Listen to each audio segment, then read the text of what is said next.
And so here we are, part 2 of chapter 12. We pick it up talking about school safety and violence. And of course, we've had a number of very tragic shootings at schools. And in the end, the discussions about schools, what happened in Newtown,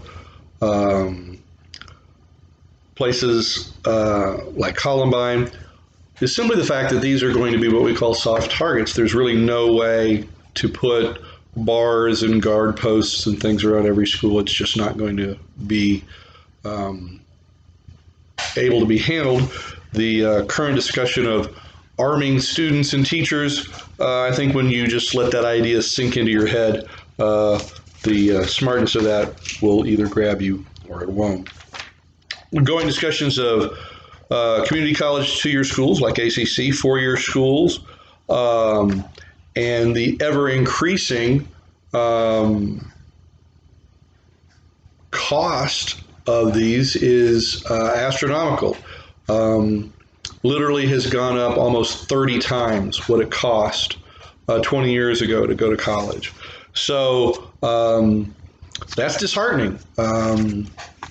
College has gone up. It used to be the method by which people could advance themselves, but now the cost of college has gone through the roof. Then we also have these joke colleges, Argosy, DeVry, Phoenix, ITT.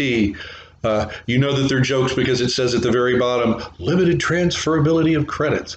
That's the kind of thing that you should look for to try to see that those aren't real colleges. They're not really going to have credits that are going to amount to anything. Second part of the chapter is about religion.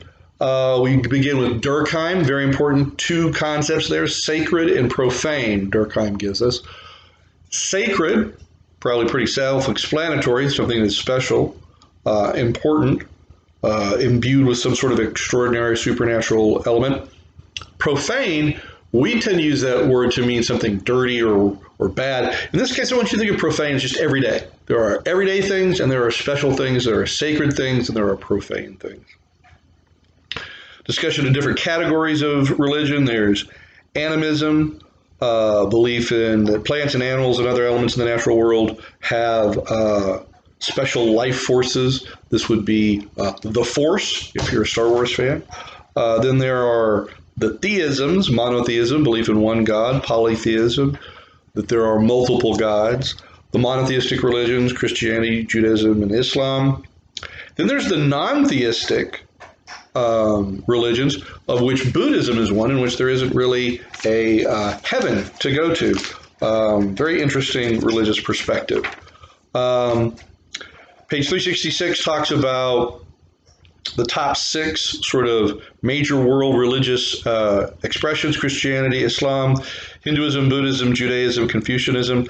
That little table there on 12.1, very important. Be able to know that, highlight it, because there will definitely be questions about that, like who the founders are, what are the sort of major beliefs or components of the belief system. New word, secularization. This is where religious beliefs lose their significance in society.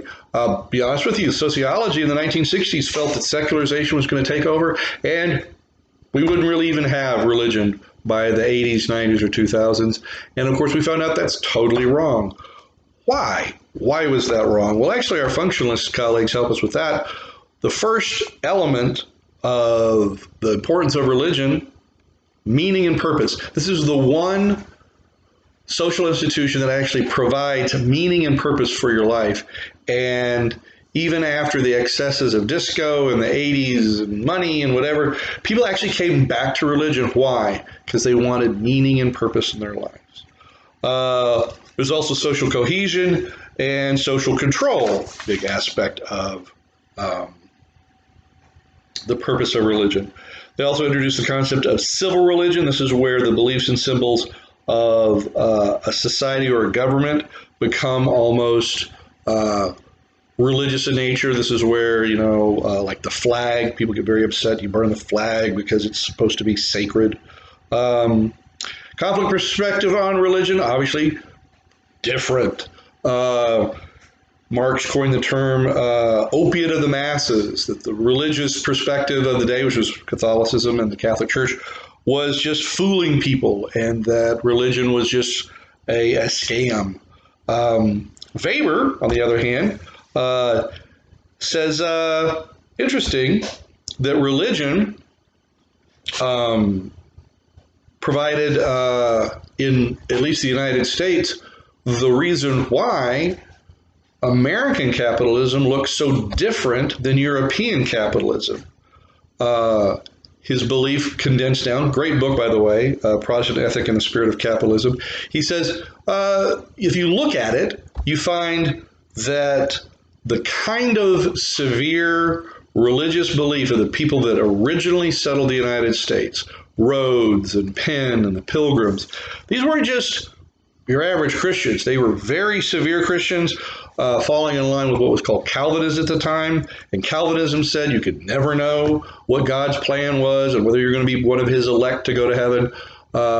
And this uncertainty actually kind of led them to become super hard workers and to save their money. They didn't build big cathedrals, and they worked hard, they saved their money. Worked hard and saved their money. So that when it came time for the capital needed for industrialization, capitalist expansion, rather than having to go to big banks or governments, what they did in America was that groups of people banded together and did it themselves. So American capitalism, very individualistic, very focused about individual expression, very little in the way of community thought or community responsibility.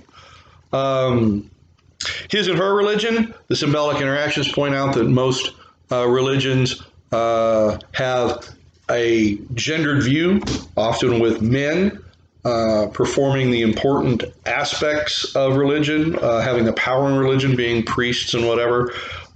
Yet, if you go to any church, synagogue, here in the United States on a Tuesday or a Thursday, often you'll find it's actually women doing the work of religion.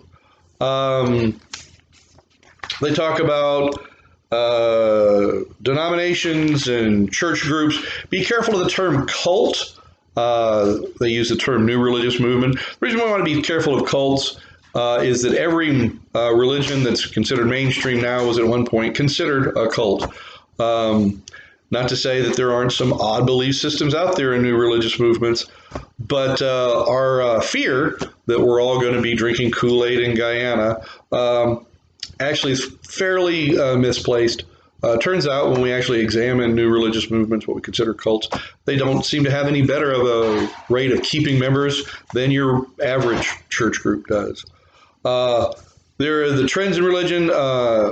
Is secularization still going forward, or are we going to have a new resurgence in religion? We do seem to find that of the surging religious movements, fundamentalism among all of them needs to be examined. Both, we focus here on the West on Muslims, but fundamentalist among Christians and even Jewish sects is on the rise and very, very troubling, simply because a fundamentalist belief system basically focuses so much on the text and the supremacy of their belief system, it pretty much leaves out the ability to talk or debate or discuss or integrate with other religious groups, and it seems almost bent on causing problem.